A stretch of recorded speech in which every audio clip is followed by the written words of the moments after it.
रिद्धि सिद्धि प्रवाह के सभी दर्शक और श्रोताओं को अजय मिश्रा का शत शत प्रणाम। मैं उपस्थित हूँ आपके सामने राम कथा लेकर। विगत एक सप्ताह में थोड़ी ऊहापोह रहा। हमारे भारतीय सीमा में होने वाली हलचल,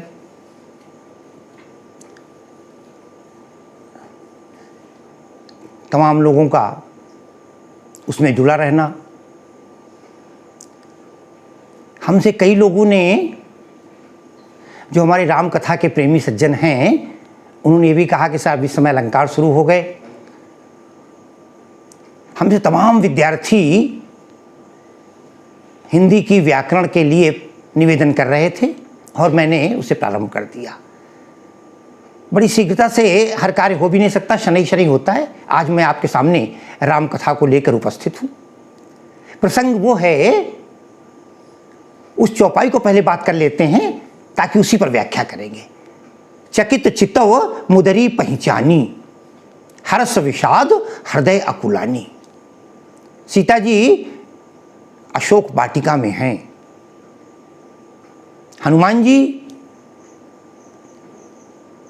उस अशोक वृक्ष के पत्तों के बीच में छिपे हुए हैं। नीचे रावण आता है। ये कथा मैंने किसी दूसरे प्रसंग में ली है आपके लिए। हनुमान जी रावण की और सीता का वार्तालाप सुनते हैं। जब मैंने तृणधरी ओट कहा तो वैदेही बताया था, उस समय की बात थी। लंकापति वापस चला जाता है।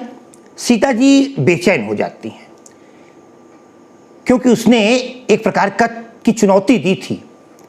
मास दिवस महा कहा न माना तो मैं मारब काढ़ी कृपाना। अगर तुम मेरा 1 महीने के अंदर या 12 दिन, 2 लोग मास दिवस को पर विस्तार है, कुछ लोग 12 दिन मानते हैं, कुछ 1 महीने, एक निश्चित अवधि के भीतर मास दिवस में कहा न माना तो मैं मारब काढ़ी कृपाना, तो मैं कृपान से, तलवार से तुम्हारा वध कर दूंगा। परेशान थी सीता। एक आतताई के हाथों मरना नहीं चाहती, यद्यपि होता कुछ नहीं, नरलीला थी। उन्होंने उस समय अशोक से प्रार्थना की, अशोक वृक्ष से, और ये कहा कि अपने नाम को सार्थक करो। आकाश से कहा क्या है, एक इतने तारे हैं, एक तारा मैं चाहती हूं कि अग्नि बनकर आ जाए और मैं सती नारी हूं, उस अग्नि में जल करके मैं अपने शरीर को नष्ट कर लूंगी। अवनि न आवत एको तारा, पावक मैं शशि सर्वत न आगी, जानिए मोहि जाने हतभागी। तमाम बातें करते हैं। जब हनुमान जी ने देखा सीता जी बहुत बेचैन हैं, यही विशेषता है कि हनुमान जी बैठे बैठे सोच रहे थे कहाँ से अपनी बात प्रारंभ करें, मैं परिचित नहीं हूँ। तरु पल्लव में रहा लुकाई, अब करई विचार करो का भाई क्या करें। तब हनुमान जी ने एक निर्णय लिया कि मेरे पास अंगूठी है राम की। कपिकर हृदय विचार, दीन मुद्रिका डारी तब, जनु अशोक अंगार, दीन हर्षि उठ कर गयो।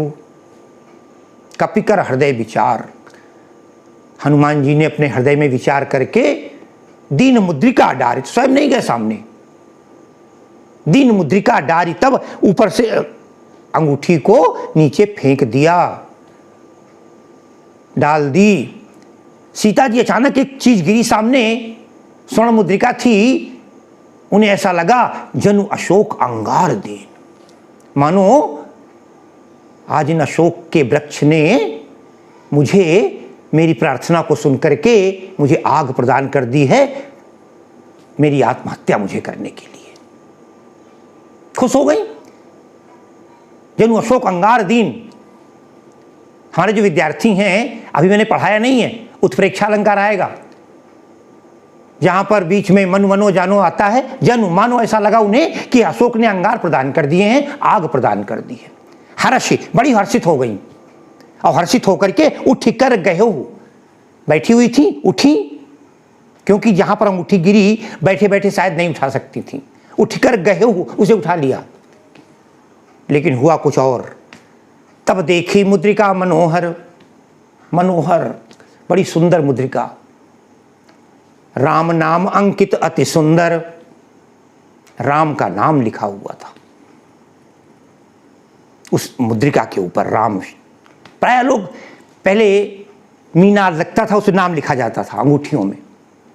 मुझे मिली थी मेरी शादी में, उसमें भी अजय लिखा हुआ, आज भी रखी हुई।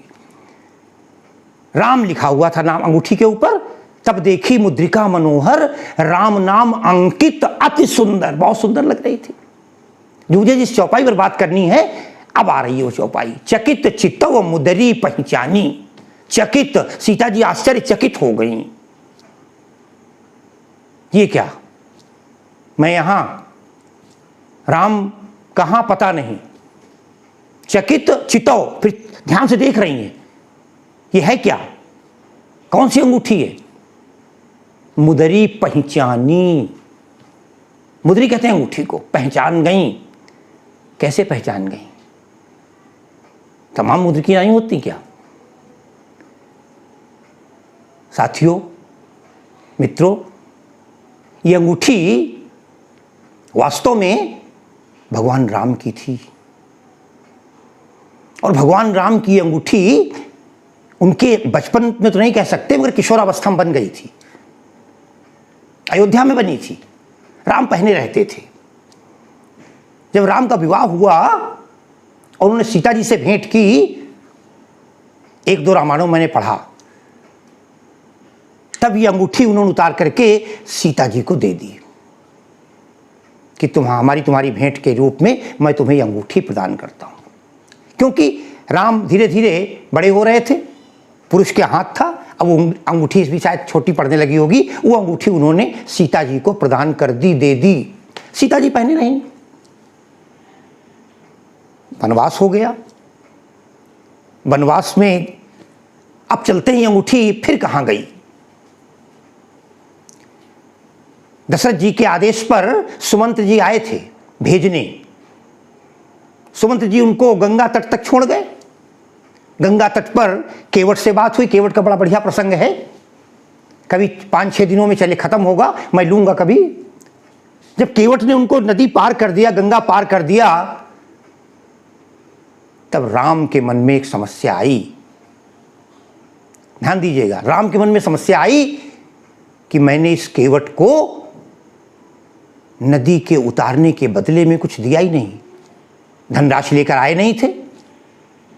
कहा जाता है जो इस प्रकार के श्रम करने वाले लोग होते हैं, श्रमिक होते हैं, मजदूर होते हैं, उनकी मजदूरी रोकनी नहीं चाहिए।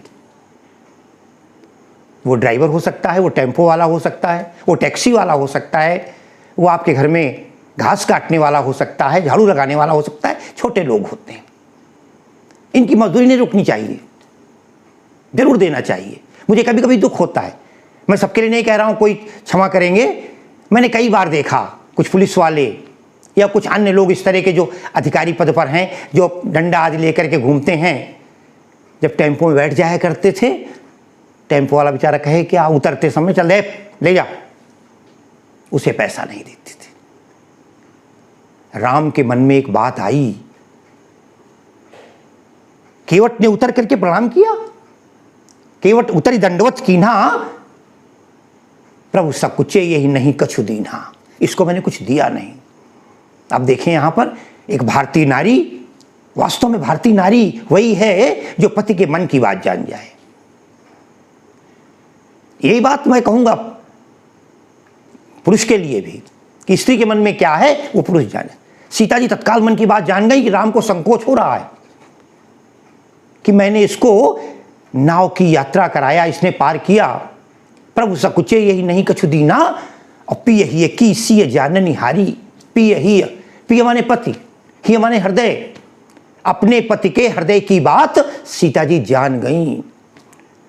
और पता है क्या किया, मन मुदरी मन मुदित उतारी, और अपने मन में प्रसन्न होकर के, मुदित होकर के, वही अंगूठी जो कभी राम की थी, जिस पे राम लिखा हुआ था, जो सीता जी पहने रहती थी, जो उनको विवाह में मिल गई थी, सीता ने उतार दी और दे दी राम को।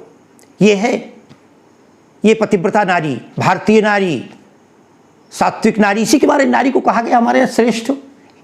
मैथिली संगुप्त लिखते हैं, नारी तो हमेशा श्रेष्ठ रही है, एक नहीं 2-2 मात्राएं, नर से भारी नारी। नर में तो कोई मात्रा नहीं, ना और रा और नारी लिखिए। ना में बड़े आ की मात्रा है और रा में भी बड़ी की मात्रा है, एक नहीं दो दो मात्राएं, नर से भारी नारी, इसी नारी को पूज्य कहा गया। इसीलिए यत्र नार्यस्तु पूज्यन्ते रमन्ते तत्र देवता कहा गया। जब सीता जी मन की बात जान गई, पति के मन में इच्छा है और पति ऐसा करना चाहते हैं, उन्होंने तत्काल अंगूठी उतार कर दे देती हैं किसे, अपने पति को। उसे नहीं दी, ये तो राम की बात, ये लो।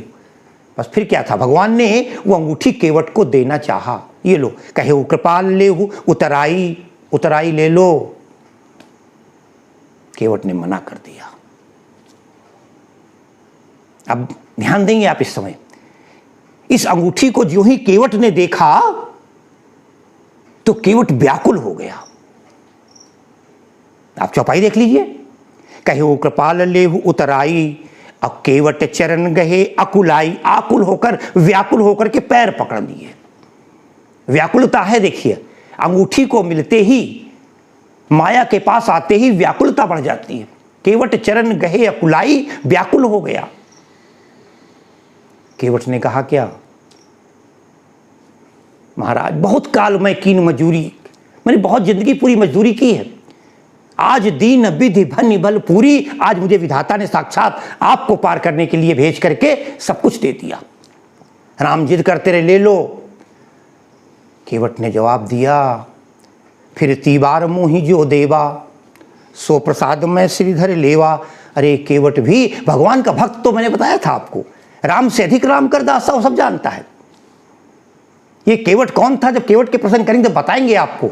वो जानता है कि अरे ये अंगूठी तुम मुझे दे के जा रहे हो, अरे यही अंगूठी तो सीता और राम के मिलन में, प्रतीक्षा में, मिलन में लंका में काम देगी, अशोक वाटिका में काम देगी। नहीं लिया, उसने वादा किया, ये भी नहीं कहा नहीं लूंगा, उसने कहा फिरती बार मोहि जो देवा, अगर लौटते समय आप देंगे, सो प्रसाद में सिर धरी लेवा, फिर मैं इस प्रसाद को स्वीकार कर लूंगा। बहुत कीन प्रभु लखन सिंह, सीता भी कहने लगी, लक्ष्मण भी कहने लगे, मगर उसने नहीं लिया। बहुत कीन प्रभु लखन सिंह, नहीं कछु केवट ले, उसने लिया ही नहीं। विदा कीन रघुवंश मणि, भगति विमल वर देई, फिर अपना वरदान देकर, उसको आशीर्वाद देकर, उसके परिवार का मोक्ष उद्धार करके राम आगे बढ़ जाते हैं। अब देखें ध्यान से, जब राम ने अंगूठी दी केवट को, तब अकुलाई, व्याकुल हो गया। आज सीता ने उठाई और व्याकुल हो गई। देख लीजिए दोनों शब्द, अंगूठी चकित चितो मुदरी पहचानी, और हृदय विषाद हृदय अकुलानी।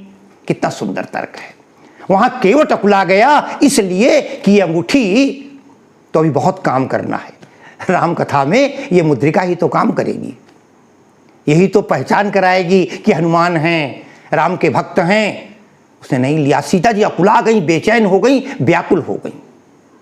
ये कैसे आ गई?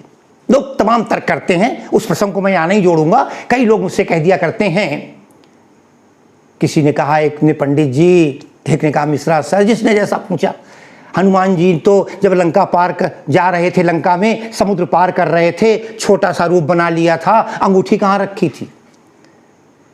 अरे भैया, अंगूठी कहाँ रखी थी? हनुमान जी के पास अणिमा और गरिमा दोनों प्रकार की सिद्धियां हैं। अणिमा से हम अपने को छोटा कर लेते हैं, गरिमा से हम अपने को बड़ा कर लेते हैं, विशाल कर लेते हैं। लोग तर्क दे देते हैं बड़ा अच्छा, क्योंकि जो आदमी जिसने पढ़ा है उसको आप मूर्ख नहीं बना सकते। कहते हैं आगे, गोस्वामी जी स्वयं लिखते हैं, जब सीता ने अंगूठी उठाई व्याकुल हुई, बोली जीत को सके अजय रघुराई, और माया ते रची नहीं जाई। जीत को सके अजय रघुराई, रघुराई राम जो हैं अजय हैं, अजय हैं, उन्हें कोई जीत नहीं सकता। और सीता जी कहती माया ते अस रच नहीं जाई, और माया से ऐसी रची नहीं जा सकती। अरे भाई, माया से नहीं रची जा सकती, भक्ति से तो रची जा सकती है, ज्ञान से रची जा सकती है। वो मायापति की अंगूठी है। हनुमान जी मायावी नहीं है, कोई राक्षस विद्या वाला हो तो नहीं रच सकता।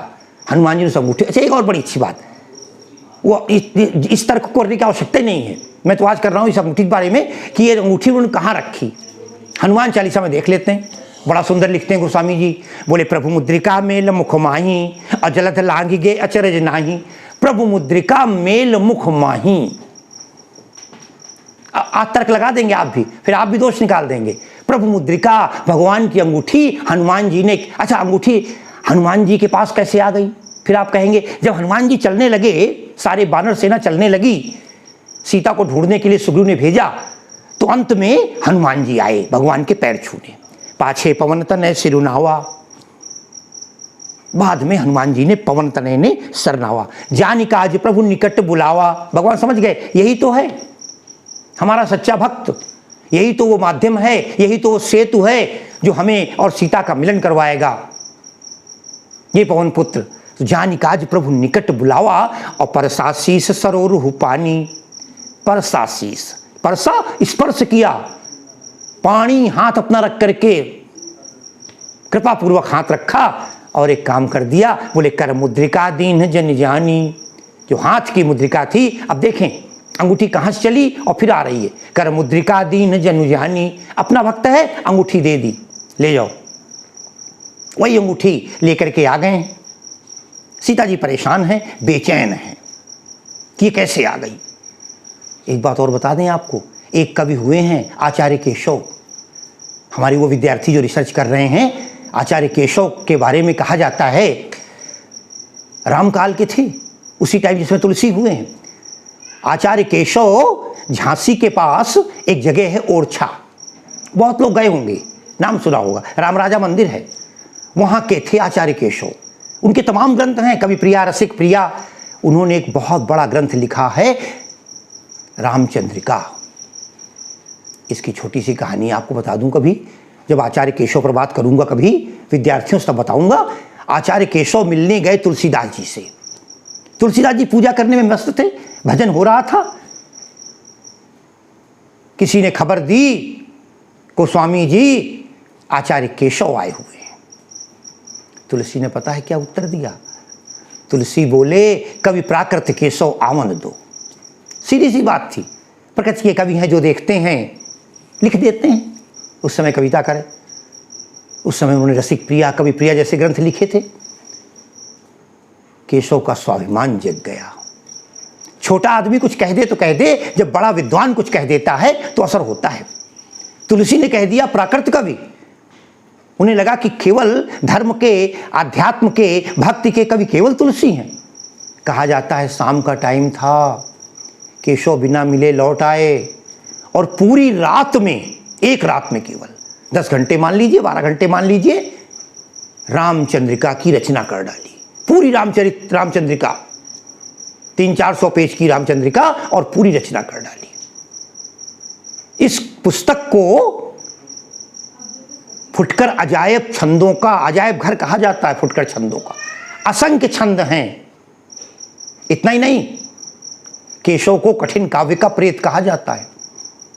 हर व्यक्ति उनके अर्थ को नहीं निकाल सकता। मैंने इस प्रसंग को यहाँ केशव का क्यों ले लिया?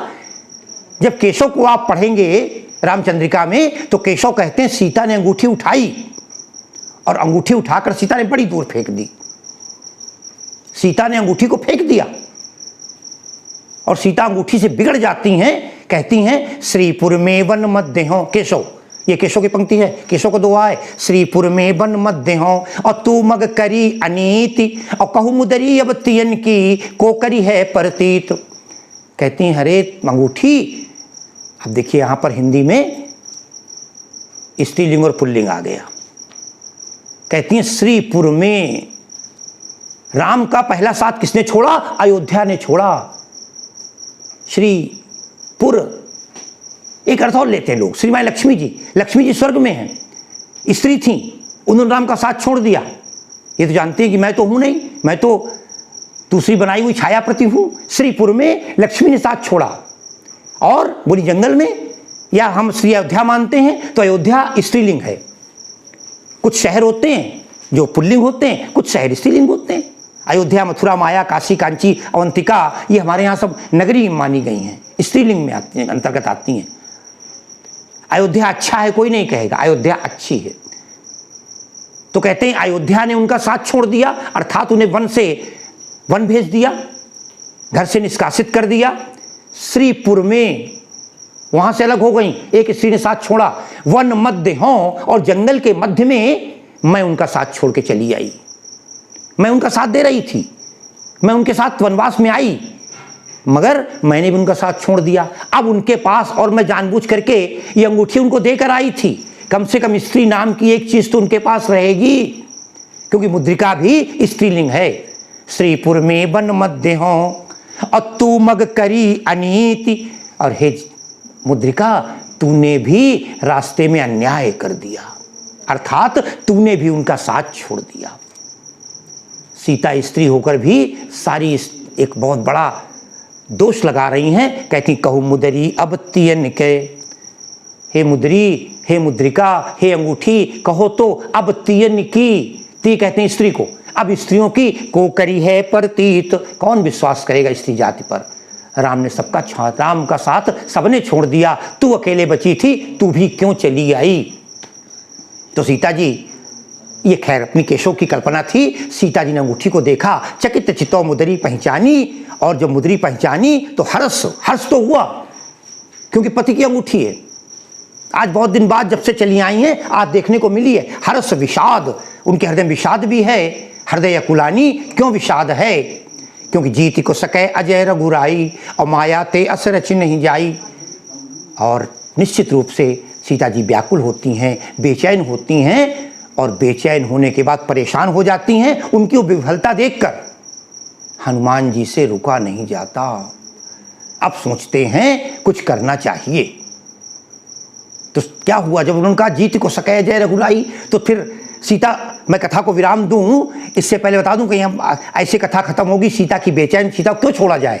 तो हनुमान जी ने एक काम कर दिया, बोले अब हम सेकंड स्टेप ले लेते हैं। अंगूठी डाल दी, तो फिर रामचंद्र गुण बर नहीं लागा, वहीं से उन्होंने राम का गुण का गुणगान शुरू कर दिया। अरे भाई, जहाँ राम का गुणगान होने लगे, श्री राम जय जय राम होने लगे, राम की कथा कही जाए, राम की कथा सुनते ही, कथा की विशेषता होती है, कथा हमारी व्यथा को दूर कर देती हैं, पीड़ा को दूर कर देती हैं। और यही कारण है कि राम कथा हमें बहुत कुछ, अरे लोग कहते हैं जाकर नाम मरत मुख आवा, मरते समय मुख में राम का नाम आ जाए तो मोक्ष मिल जाता है।